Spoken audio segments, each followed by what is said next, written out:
मेरे सामने मेरा प्यारा बच्चा जो पहला चैप्टर है, इस पहले चैप्टर में मैटर अराउंड अस के बारे में हम लोगों को सीखना है। सबसे पहले मेरा प्यारा बच्चा, जब हम बात करते हैं किसके बारे में, मैटर के बारे में बात करते हैं, तो चलिए देखते हैं कि मैटर क्या होता है।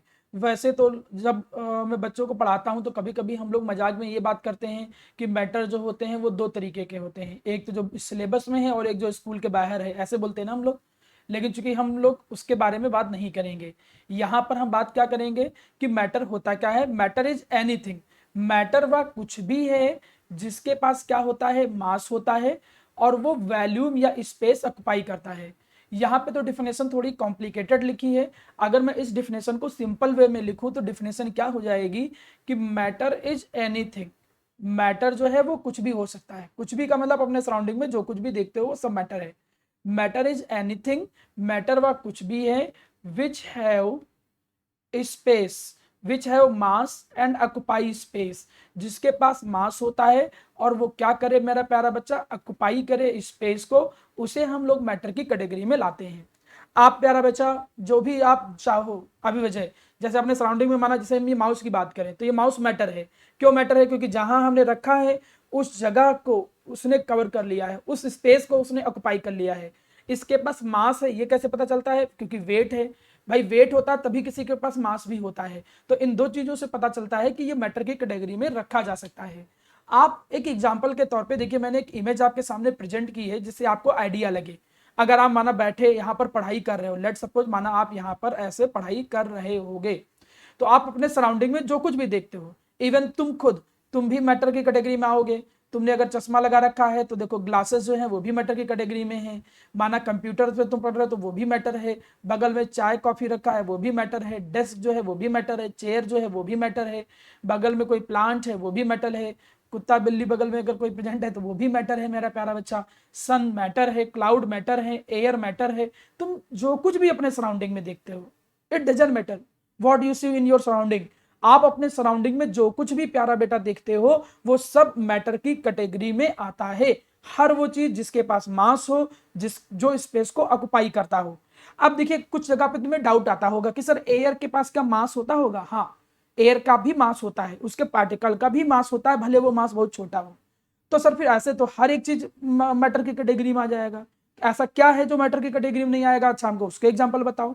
तो हम क्या बताएंगे कि बहुत सारी चीजें, जैसे हम कह सकते हैं माना फीलिंग हो गया, गुस्सा हो गया, हेट हो गया, लव हो गया, या और भी बहुत सारी चीजें होती हैं जिनका कोई मास नहीं है, कोई आप कह सकते हो स्पेस ऑक्युपाई नहीं करते हैं, तो वो सब मैटर की कैटेगरी में नहीं आएंगे।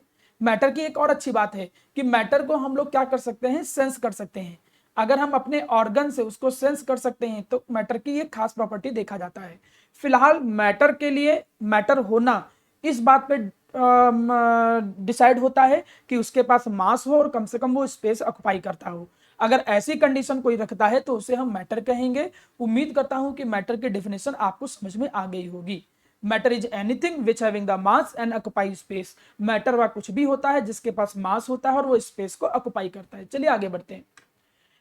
अब यहां पर बच्चा हम लोग कुछ प्रॉपर्टीज पढ़ेंगे। प्रॉपर्टी का मतलब करेक्टरिस्टिक्स। जो भी मैटर होते हैं उन मैटर के अंदर क्या करेक्टरिस्टिक्स होते हैं। अभी तुम आगे चल के पढ़ोगे कि मैटर की कई स्टेट होते हैं, जैसे सॉलिड, लिक्विड, गैस। दो और पढ़ाऊंगा, plasma, BEC, that is the another one. अभी मुद्दे की बात यहां पर यह है कि चाहे वो जो भी मैटर हो, हर मैटर के अंदर कुछ बेसिक प्रॉपर्टी होती हैं, कुछ बेसिक करेक्टरिस्टिक्स होते हैं, उनके बारे में डिस्कस करते हैं। चलिए एक एक करके बताता हूं। सबसे पहला प्यारा बेटा जो करेक्टरिस्टिक्स है वो ये है कि पार्टिकल ऑफ मैटर जो होते हैं they have space between them. मतलब जो मैटर के पार्टिकल होते हैं इनके बीच में स्पेस होता है। पहली बात प्यारा बच्चा, तुम कोई भी देखो, अब तुमको लगेगा कि सर ये जो सॉलिड है इस सॉलिड में तो स्पेस कहीं नहीं दिख रहा है ना। हर एक चीज में, चाहे वो सॉलिड हो, चाहे वो लिक्विड हो, चाहे वो गैस हो, हर एक के बीच में थोड़ा बहुत तो स्पेस होता है। इस बात से मैं सहमत हूं कि सॉलिड में जो स्पेस होता है वो कम इसलिए दिखता है क्योंकि होता ही कम है स्पेस। आप यहां पर सॉलिड को देखो जरा, इसकी इमेज दिख रही होगी तुम्हें, तो सॉलिड में पार्टिकल के बीच में स्पेस थोड़ा कम दिख रहा होगा। लिक्विड के बीच में थोड़ा स्पेस ज्यादा होता है, और गैस के बीच में तो स्पेस और ज्यादा होता है। तो ये तुमको एक बेसिक चीज पता चल रही है कि मैटर चाहे जो भी हो उनके पार्टिकल्स का मतलब जिससे मिलके वो बना है, इनके बीच में स्पेस 100% होगा। अगर कोई डाउट, कोई चीज समझ में ना आए तो तुरंत मुझे टोक के पूछ लीजिएगा, ठीक है। दूसरा देखो, दूसरी प्रॉपर्टी जो है मेरा प्यारा बच्चा वो ये है मैटर की, कि जितने भी मैटर होते हैं वो हमेशा कंटिन्यूअस मूवमेंट करते रहते हैं। हमको कई बार ये लगता है कि क्या पता सॉलिड के पार्टिकल मूवमेंट ना करते हो। हमको लगता है कि सॉलिड तो देखो अपनी जगह पे रखा हुआ है, कहाँ मूवमेंट कर रहा है। कभी कभी लगता है कि लिक्विड तो चलो सर फ्लो कर जाता है, गैस फ्लो करती है, तो उन्हें तो चलो हम कह सकते हैं कि हाँ उनके पार्टिकल मूवमेंट करते होंगे, लेकिन सॉलिड के तो पार्टिकल हमें मूवमेंट करते नहीं दिखते हैं सर। नहीं बेटा, एक्चुअली में अगर तुम मॉलिक्यूलर लेवल पे देखो, माइक्रोस्कोपिक लेवल पर देखो, तो फर्क नहीं पड़ता है कि कौन स्टेट है, चाहे वो सॉलिड हो, चाहे वो लिक्विड हो, चाहे वो गैस हो, उनके पार्टिकल कम से कम वाइब्रेट तो पक्का कर रहे होंगे। तुम देख नहीं रहे हो, देखो सॉलिड के ये पार्टिकल हल्का हल्का सा क्या कर रहे हैं, वाइब्रेट कर रहे हैं। देखिए नीचे सॉलिड के पार्टिकल वाइब्रेट कर रहे हैं, लिक्विड और गैस में तो और तेज होता है। अगर आप ऊपर वाला एक जीआईएफ देखें, एक थोड़ा सा एनिमेशन टाइप की चीज देखें, तो आपको दिख रहा होगा कि सॉलिड में थोड़ा मूवमेंट कम है, लिक्विड में थोड़ा मूवमेंट और ज्यादा है, और गैस के जो पार्टिकल हैं उनमें मूवमेंट और भी ज्यादा होता है। ये बात ध्यान रखना। अच्छा, मूवमेंट करने की जो प्रॉपर्टी होती है प्यारा बेटा, वो आती किसके कारण है? वो उनके अंदर जो एनर्जी होता है उसके कारण होता है। एक्चुअली ये बात हमको ये सिखाता है कि जितने भी मैटर होते हैं इनके अंदर थोड़ी बहुत एनर्जी होती है, दे पजेस सम एनर्जी, और इस एनर्जी को बोलते हैं काइनेटिक एनर्जी। एक बात समझा दूं, काइनेटिक एनर्जी एक ऐसी एनर्जी होती है जो पार्टिकल के मोशन के कारण आती है। जितने भी, हाँ बिल्कुल से बेटा, जितने भी अगर मैं बात करूँ, चाहे सॉलिड लिक्विड गैस कुछ भी मैं कहूँ, तो उनमें थोड़ी बहुत काइनेटिक एनर्जी होती है, इसलिए मेरा प्यारा बच्चा उनके पार्टिकल जो होते हैं वो वाइब्रेट करते रहते हैं। मैं प्यारा बेटा अगर आपसे पूछूं अभिजय त्रिपाठी जी, कि सॉलिड लिक्विड गैस में से तुम बता सकते हो कि तीनों में से ए बी सी में से किसके अंदर काइनेटिक एनर्जी सबसे ज्यादा होती होगी? Very good. अब आपने ये आइडिया लगाया कैसे? आपने आंसर दिया गैस, और ये आइडिया आपने लगाया कैसे? क्योंकि गैस के पार्टिकल ज्यादा तेजी से मूवमेंट कर रहे हैं, क्योंकि नियम ही यही है, जो ज्यादा तेजी से मूवमेंट करेगा उसके अंदर एनर्जी ज्यादा होगी, जिसके अंदर एनर्जी ज्यादा होगी, ऑब्वियस सी चीज है, काइनेटिक एनर्जी ज्यादा है तो पार्टिकल ज्यादा रैंडमली मूवमेंट करेंगे।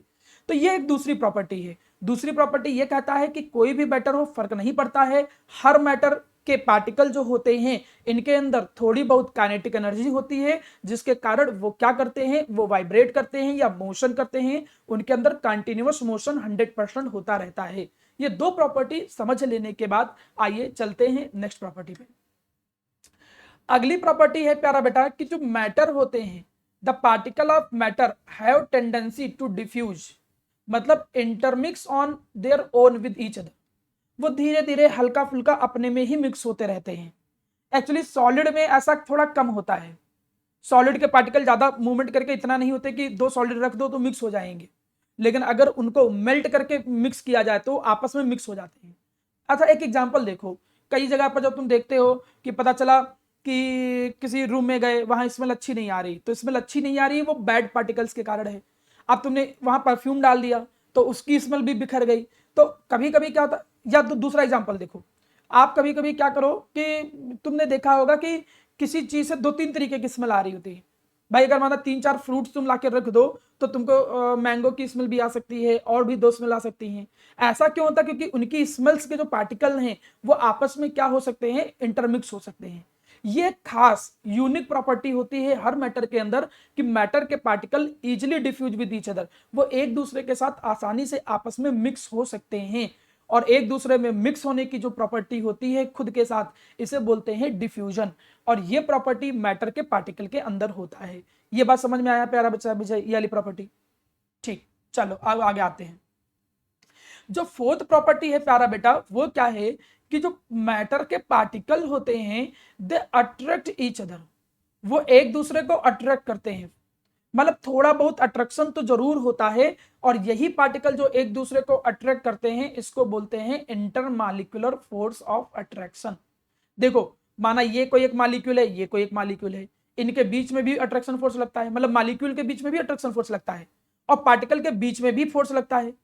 तो ये बात तो अपने दिमाग में बैठा लेना कि जो भी मैटर हो फर्क नहीं पड़ता है, इनके पार्टिकल के बीच में कुछ ना कुछ अट्रैक्शन फोर्स तो पक्का लगेंगे। ये अट्रैक्शन फोर्स में भी वीक हो सकते हैं, ये अट्रैक्शन फोर्स में भी स्ट्रांग हो सकते हैं, फर्क नहीं पड़ता है, लेकिन पार्टिकल के बीच में कुछ ना कुछ अट्रैक्शन फोर्स तो 100% लगेंगे।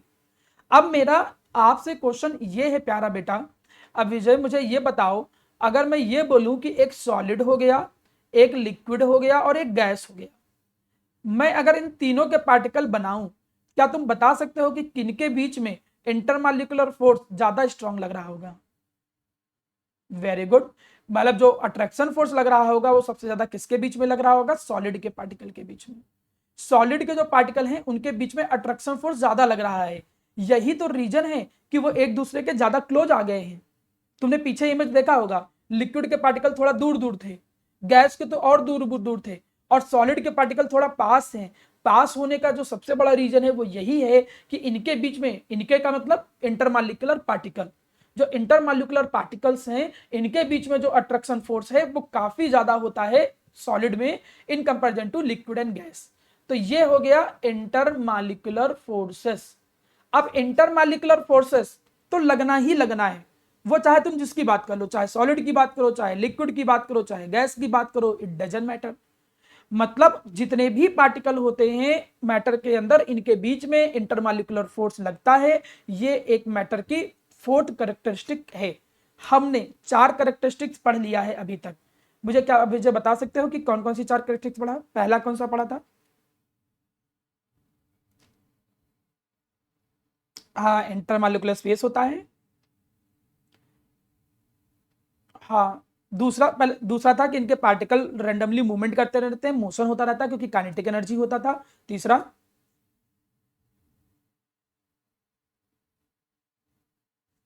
हम्म,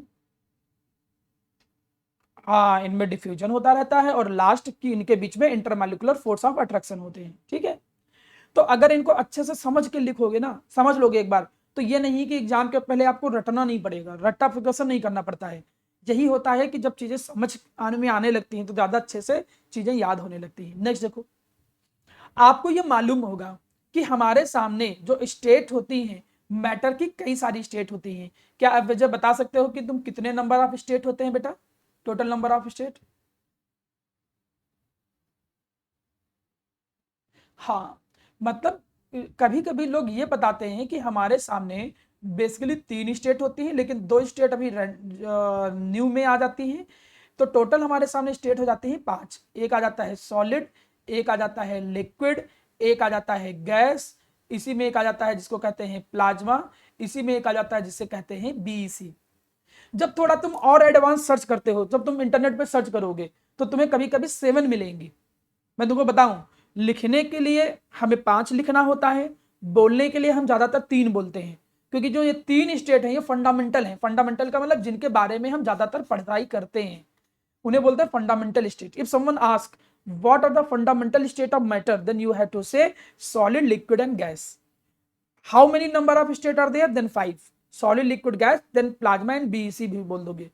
एक्स्ट्रा नॉलेज के लिए बस दिमाग में ये रखो कि सर ने तुमको ये बात बताई है कि इंटरनेट पे 2 और स्टेट तुमको मिल जाएंगी, इस जो अभी बुकों में नहीं लाया गया है। वो एक एडवांस वर्जन है बीईसी का और एडवांस वर्जन है प्लाज्मा का। तो बिल्कुल मॉडर्न बेसिस पे आपको 7 स्टेट पता रखनी चाहिए, अदरवाइज 5 से ही आपका काम चलेगा, और आप 5 से ज्यादा कॉपी में लिखना भी मत। ठीक है, ध्यान दो। हमको ये पता चला कि भाई 3 स्टेट होती हैं, एक हो गया सॉलिड, एक हो गया लिक्विड और एक हो गया गैस। अच्छा जी, अब इन 3 स्टेट के बाद हम यहां पर अगर बात करें, इनके एग्जाम्पल की बात करें, सॉलिड, लिक्विड, गैस, इनके सबके एग्जाम्पल की अगर मैं बात करता हूं तो आपको इनके कई सारे एग्जाम्पल देखने को मिल जाएंगे। चलिए हम इनके एग्जाम्पल की बात करते हैं। चलिए स्टेट ऑफ मैटर में अब मैं अगर आपसे पूछूं, क्या तुम अभिजय बता सकते हो सॉलिड के कुछ एग्जाम्पल अच्छे सारे, जो भी अपने सराउंडिंग में देखते हो सॉलिड के एग्जाम्पल? हाँ, बिल्कुल सही। जैसे आपने टेबल देख लिया, चेयर देख लिया, आपने बुक देख लिया, ये भी सॉलिड की फॉर्म में होता है। आपने कई सारे मेटल देखे होंगे, आपने ज्वेलरी देखा होगा, एक्सेट्रा। तो ये सॉलिड के बहुत सारे एग्जाम्पल देखते हो। चलो लिक्विड के एग्जाम्पल बताओ। अच्छा देखिए, लिक्विड के एग्जाम्पल कितने बता पा रहे हो? वाटर, ठीक है। जैसे पेट्रोल हो गया, वाटर हो गया, पेट्रोल हो गया, ऑयल हो गया, है ना, ऐसे कई सारे एग्जाम्पल देखा होगा।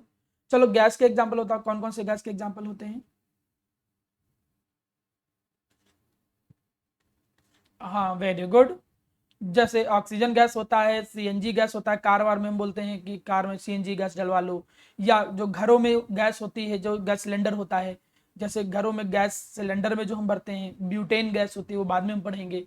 वैसे गैस के भी बहुत सारे एग्जाम्पल मिल जाएंगे आपको। हाइड्रोजन गैस, ठीक है, बलून के अंदर हम फूकते हैं तो वहां से भी एग्जाम्पल मिल जाता है गैस का। तो मतलब अगर आप अपने चारों तरफ देखो तो डेली लाइफ में आपको मतलब सॉलिड, लिक्विड और गैस के बहुत सारे एग्जाम्पल मिल जाएंगे। जैसे सैनिटाइजर हो गया, देखो सैनिटाइजर लिक्विड की फॉर्म में ही है, तो हम तो लेटेस्ट वाले कुछ एग्जांपल बात कर ले रहे हैं, ठीक है।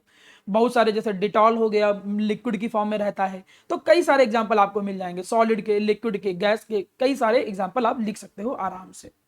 लेकिन कुछ के एग्जाम्पल आपको थोड़े कम पता होंगे।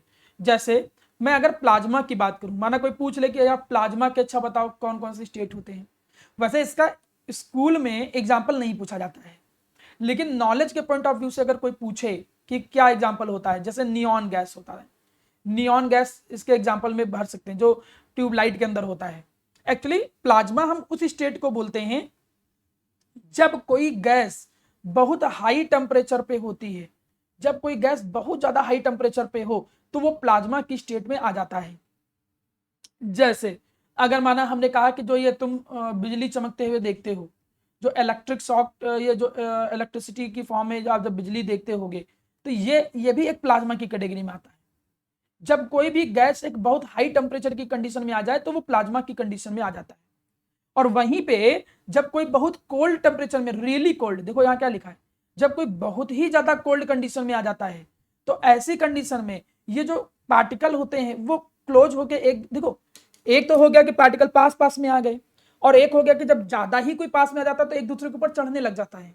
तो चढ़ने लग जाने का मतलब वहां पर बिगिन टू क्लम्प्स अप, वो धीरे धीरे क्लम्प्स अप करने लगते हैं, मतलब छोटे छोटे उनकी गैदरिंग होने लगती है। तो तब तब एक जब मॉलिक्यूलर लेवल में ऐसा देखा गया तो उसको एक नई स्टेट नाम दिया गया।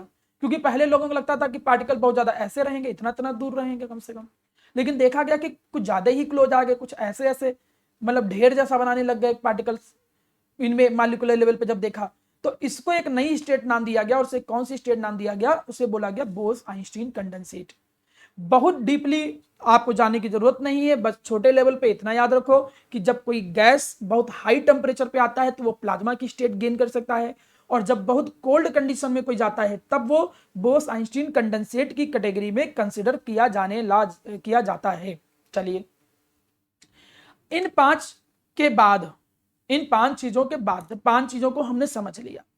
हमने समझा सॉलिड के बारे में, हमने समझा लिक्विड के बारे में, हमने समझा गैस के बारे में, इनके बहुत सारे एग्जाम्पल सीखे। हमने प्लाज्मा और बीईसी के बारे में भी सीखा कि प्लाज्मा क्या होता है और बोस-आइंस्टीन कंडेंसेट क्या होता है।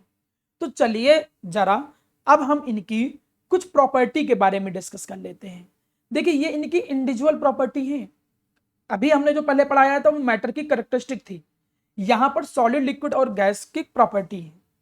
मैं तुमसे एक बात पूछूं अभिजय, क्या बता सकते हो कि फ्लूइड किसे कहते हैं? What are the fluids? ना ना ना, और कुछ अच्छे समझाओ। हाँ फ्लूइड्स, फ्लूइड्स।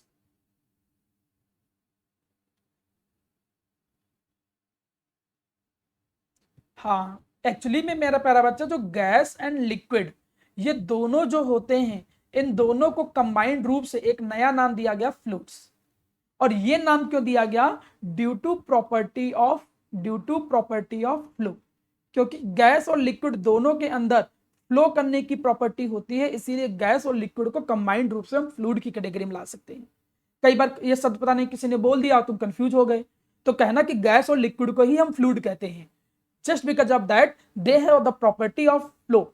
इनके अंदर फ्लो करने की प्रॉपर्टी होती है, इसीलिए इनको हम किस नाम से जानते हैं? फ्लूइड के नाम से जानते हैं जी।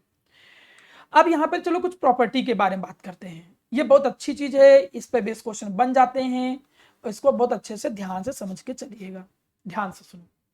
सबसे पहले अगर मैं मास की बात करूं तो मास तो सबका डेफिनेट होता है, चाहे सॉलिड हो, चाहे लिक्विड हो, चाहे गैस हो, किसी का मास वेरी नहीं करता है। हाँ शेप जरूर वेरी करता है।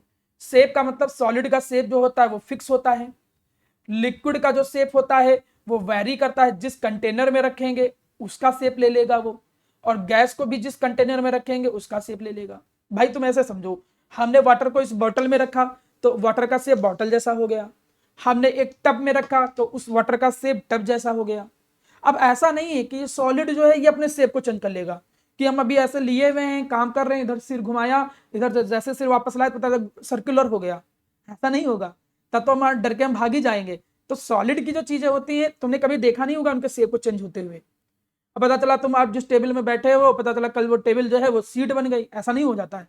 तो जो सॉलिड होते हैं वो अपने शेप को चेंज नहीं कर पाते हैं, ये प्रॉपर्टी सॉलिड के अंदर नहीं होती है, बाकी दोनों के अंदर अपने शेप को चेंज करने की प्रॉपर्टी होती है। लिक्विड और गैस को जिस भी कंटेनर में रखेंगे वो उसी शेप को ऑक्युपाई कर लेंगे, उसी शेप को अपने जैसा बना लेंगे। चलिए आगे चलते हैं।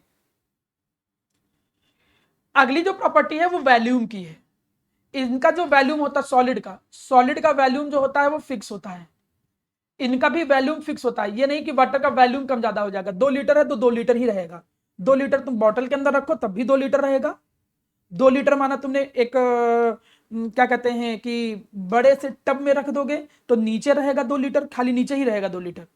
भाई जैसे तुमने एक एग्जाम्पल किया, हमने कहा आधे लीटर की ये बोतल है, तो आधा लीटर पानी लिया तो आधा लीटर पानी पूरे में भर जाएगा। बड़ी बोतल लोगे तो उसके में आधा भरेगा, और बड़ी बोतल लोगे तो उसका और कम भरेगा, मतलब वैल्यूम नहीं चेंज होगा, वो 2 लीटर वैल्यूम में तो 2 ही लीटर रहेगा वाटर का वैल्यूम। लेकिन गैस में ऐसा नहीं होता है, गैस में पार्टिकल बहुत दूर दूर भाग जाते हैं, इसलिए वो वैल्यूम जो होता है वो क्या करते हैं, चेंज करते रहते हैं, इनडेफिनिट होता है, वेरी करता रहता है, नॉट फिक्स। कैसे? पता चला तुमने एक वो ले लिया परफ्यूम की बोतल, अब परफ्यूम उसके अंदर भरा हुआ है, अब तुमने 2-3 बार स्प्रे किया, अब वो गैस के पार्टिकल निकले पूरे रूम में फैल गए, अब उनके पार्टिकल का वैल्यूम कितना हो गया, रूम के वैल्यूम के बराबर, क्योंकि वो पूरे रूम में फैल गए हैं, तो कितना वैल्यूम वो ऑक्युपाई कर रहे हैं अब रूम के बराबर वैल्यूम। इसीलिए गैस का वैल्यूम फिक्स नहीं माना जाता है, गैस के पार्टिकल बहुत तेजी से मूवमेंट करते हैं, तो इसीलिए उनके वैल्यूम को फिक्स नहीं मानते हैं कभी भी, ये चीज ध्यान रखिएगा। मैं ये सारी प्रॉपर्टी भी लास्ट में पूछूंगा, इसलिए ध्यान दीजिएगा। मास तीनों का फिक्स होता है, शेप जो होता है वो सॉलिड का फिक्स होता है, लिक्विड और गैस का नहीं होता है। वैल्यूम जो होता है वो सॉलिड और लिक्विड का फिक्स होता है, लेकिन गैस का वैल्यूम फिक्स नहीं होता है। नेक्स्ट देखो, कंप्रेसिबिलिटी क्या होता होगा? कंप्रेसिबिलिटी का मतलब बताओ। अच्छा, कंप्रेसिबिलिटी का क्या मतलब होता होगा? हाँ, कंप्रेस कर सके। सॉलिड सॉलिड जो होते हैं वो नॉट कंप्रेसिबल होते हैं, इनकंप्रेसिबल, उनको उनमें कंप्रेसिबल पॉसिबल नहीं है, कंप्रेशन पॉसिबल नहीं है। लिक्विड में थोड़ा कम पॉसिबल है, मतलब ऐसा नहीं कर ही नहीं सकते, ऑलमोस्ट निग्लेजिबल होता है, लेकिन कर सकते हो। कैसे? एग्जांपल समझो, माना तुम एक बलून ले लो, बलून के अंदर पानी भर दो, पानी भर के प्रेस करो तो देखो बलून प्रेस हो जाए, गैस में ज्यादा प्रेस हो जाएगा बलून, लेकिन लिक्विड भर के जब करोगे तो थोड़ा कंप्रेस होगा। लेकिन कंप्रेस हो सकता है लिक्विड में भी और गैस में भी कंप्रेस हो सकता है। क्या मुझे तुम बता सकते हो बच्चा कि गैस क्यों हाईली कंप्रेसिबल होता है? कोई आइडिया? वेरी गुड, शाबाश। बिल्कुल, क्योंकि उनमें इंटरमालिकुलर स्पेस जो होता है वो काफी होता है, ज्यादा होता है। उससे क्या मतलब? देखो ऐसे समझो, माना अब बलून हमने एक बनाया, इस बलून में माना पार्टिकल हमने एक यहां लिया, एक पार्टिकल हमने यहां लिया, पार्टिकल ये है, एक पार्टिकल ये है, एक पार्टिकल ये है, ये पार्टिकल है, ये पार्टिकल है। अब बीच में स्पेस देखो कितना ज्यादा, हमने माना फोर्स लगाया, तो फोर्स लगाने से क्या होगा? फोर्स लगाने से ये होगा कि यहां पर ये वाले जो पार्टिकल थे ये माना उठ गए, और उठ के कहां चले आए? वो चल के यहां चले आए, यहां चले आए माना। अब स्पेस ना होता तो थोड़ी आ पाते, अब स्पेस है इसलिए फोर्स लगाने पे वो वहां आ गए, और जब वो ये पार्टिकल वहां आ जाएंगे तो देखो उसका जो क्या होगा, वो कहेंगे हम कंप्रेस हो गया वो। तो कोई कंप्रेस होता है जितना ज्यादा उनके बीच में स्पेस हो। तो गैस में क्या होता है, वो हाईली कंप्रेसिबल होते हैं। क्यों हाईली कंप्रेसिबल होते हैं? क्योंकि उनके बीच में काफी सारा स्पेस होता है प्यारा बेटा। मैंने फ्लो करने की बात बोली थी, क्या लिक्विड और गैस फ्लो कर सकते हैं बेटा? बिल्कुल सही, लिक्विड और गैस फ्लो कर सकते हैं। क्यों फ्लो कर सकते हैं? क्योंकि इसीलिए तो उनको फ्लूइड कहते थे। तो फ्लो करने की प्रॉपर्टी लिक्विड और गैस में होती है, सॉलिड में नहीं होती। रिजिडिटी का क्या मतलब होता होगा?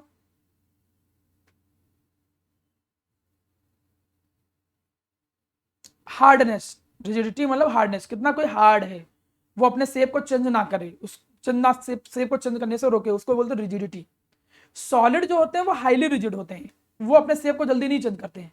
लिक्विड थोड़े लेस रिजिड होते हैं, और ये तो रिजिड होते ही नहीं, गैस को जैसे मर्जी है वैसे तुम कंप्रेस कर लो। अच्छा, डिफ्यूजन क्या होता था? डिफ्यूजन का क्या मतलब होता था? आपस में, हाँ, पार्टिकल का आपस में मिक्स हो जाना, बिल्कुल सही। तुमको पता है कि गैस में ये डिफ्यूजन बहुत अच्छा होता है। गैस में जो डिफ्यूजन होता है, पार्टिकल बड़ी जल्दी एक दूसरे से मिक्स हो जाते हैं। लिक्विड में भी बड़ी जल्दी मिक्स हो जाता है, दो लिक्विड मिलाओ जो मिक्स हो सकते हो, अल्कोहल को पानी में डालो बड़ी जल्दी मिक्स हो जाएगा। लेकिन सॉलिड बड़ी जल्दी मिक्स नहीं होते हैं, वो स्लोली स्लोली मूवमेंट करते हैं। अच्छा, सॉलिड लिक्विड गैस तीनों में स्पेस किसमें ज्यादा होता है? हाँ बिल्कुल सही। देखो, गैस में पार्टिकल के बीच में स्पेस ज्यादा है, और सॉलिड में अगर तुम ध्यान दो तो पार्टिकल के बीच में स्पेस बहुत कम होता है। इंटर पार्टिकल फोर्स, जिसको हम आईएमएफ भी कहते हैं, इंटर पार्टिकल फोर्स को हम क्या कहते हैं? आईएमएफ भी कहते हैं। आईएमएफ मतलब inter molecular force of attraction. तो inter molecular force of attraction सबसे ज्यादा होगा सॉलिड के पार्टिकल के बीच में, सबसे कम गैस में होगा। तो ये कुछ सॉलिड लिक्विड गैस की कुछ बेसिक प्रॉपर्टी थी जो हमने आज आपको सिखाई। आपको स्टेट्स ऑफ मैटर में मैटर कौन कौन होते हैं, उन मैटर की कुछ बेसिक जो प्रॉपर्टी होती थी, उन बेसिक प्रॉपर्टी के बारे में सिखाया गया। ऐसी कई सारी बातें आज की क्लास में हम लोगों ने सीखा है। नेक्स्ट क्लास में इसके आगे हम और ज्यादा सीखने की कोशिश